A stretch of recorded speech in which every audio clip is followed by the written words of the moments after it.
في هذا الأسبوع المنصرم ظهر شخص على أنه يأخذ القرآن الكريم ويضعه في فم الخنزير، يعني يجعله بمثابة العلف الذي يعلف به الحيوان، ومن ثم أخذ يطعن في المسلمين، وهذا في بعض دول الغرب.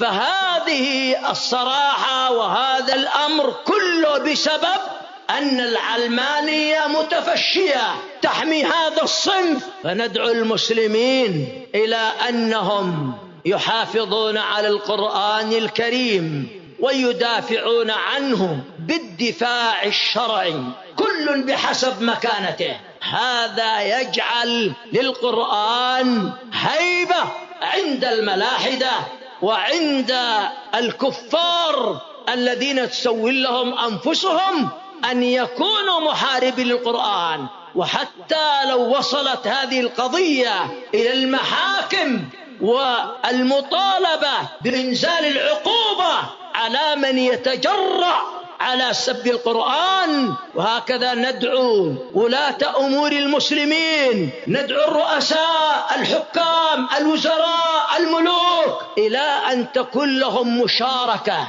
عندما يحصل هذا في بعض بلاد الكفار تكون لهم مشاركة بما يليق بمقامهم الرفيع وقوتهم وقولهم. فلا ينبغي ولا يجوز السكوت من قبل ولاة أمور المسلمين، بل المطلوب أن يكون هنالك من الغيرة والدفاع ما يرجى أن ينفع الله عز وجل به.